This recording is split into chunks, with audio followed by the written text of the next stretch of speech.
Mesdames,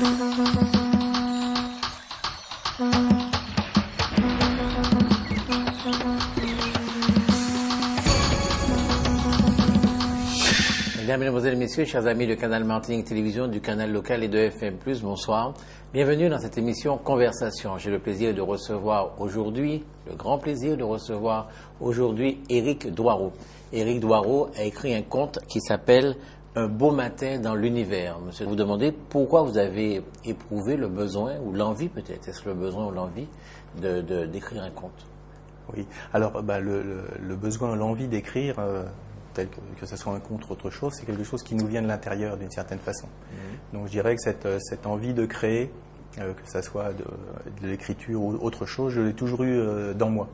Moi, quand j'ai lu ce conte, qui est très très bien écrit, vous avez, c'est bien écrit, quoi.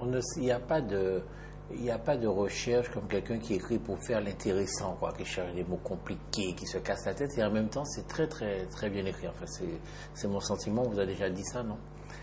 Bon, on le dit jamais trop, hein.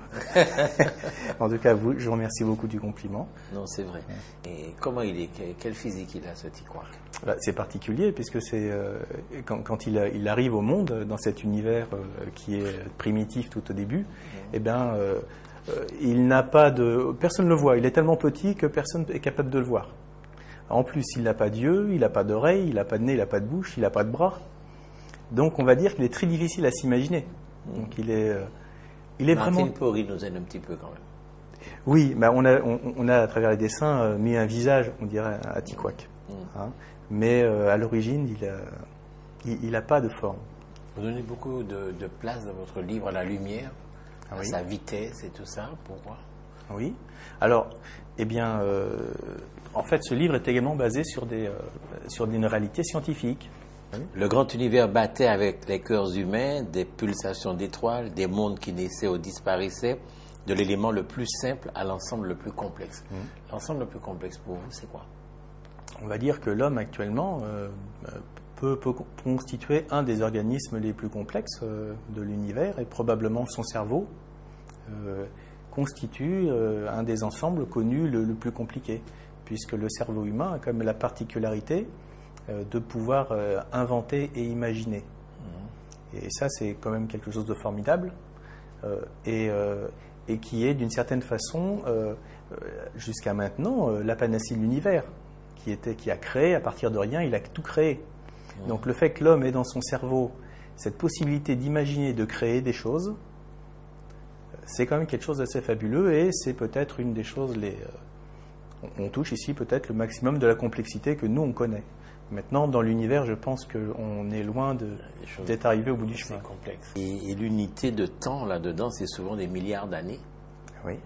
C'est amusant parce qu'en un milliard d'années, il se passe des choses, il se passerait des choses aujourd'hui, puis on n'en prend pas conscience en réalité. Il y a un tas de choses qui se passent, et puis on ne sait pas.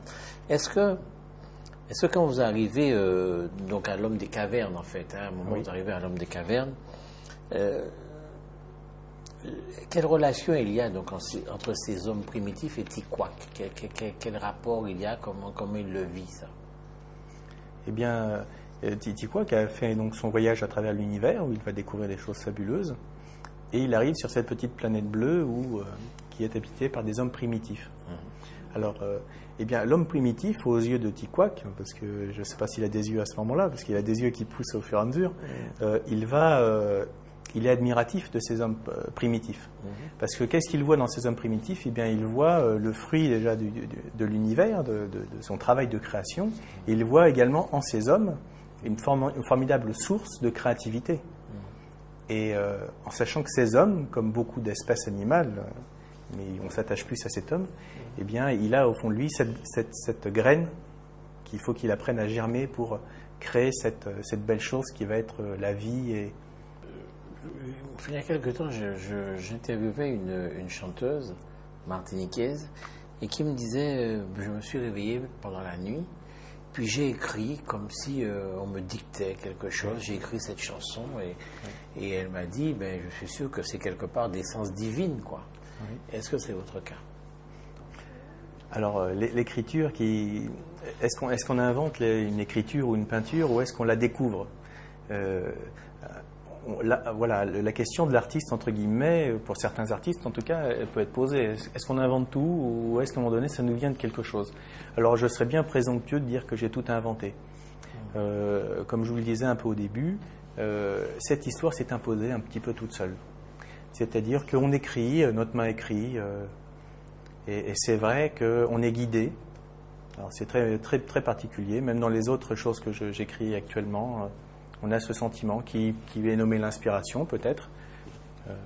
Mais il est clair que ça vient d'une partie de nous qu'on ne maîtrise pas. Parce que quand on vous lit, on sent que vous êtes un être extrêmement sensible et éternellement amoureux. Je me trompe? Oui, j'essaye, oui. Vous essayez? J'essaye, oui. Mais la société c'est pas facile. est difficile avec nous. Avec les rêveurs, elle est très difficile. Avec les rêveurs, mais bien sûr. Ouais. Vous êtes un extraordinaire rêveur, quoi. Je merci du compliment. C'est un compliment, ça? Ouais, je pense qu'il faudrait qu'on soit plus rêveur. Moi, j'ai pas assez de temps pour être rêveur, donc j'essaie de compartimenter ce temps. C'est pas raisonnable, mais bon. C'est de la prose. On a l'impression que c'est une poésie. C'est vraiment un conte poétique. Vous avez vraiment, à mon avis, réussi quelque chose là. Qu'est-ce que vous souhaitez dire alors? Eh bien, je souhaite à chacun de pouvoir un jour peut-être lire cette histoire et que ça puisse leur apporter des choses, c'est-à-dire ouvrir l'esprit sur certains petits détails de notre vie courante ou d'élargir un petit peu notre champ visuel et essayer de nous rendre meilleurs. Parce que je pense que c'est important d'essayer d'être meilleur. Merci beaucoup et à très bientôt. Au revoir. Au revoir.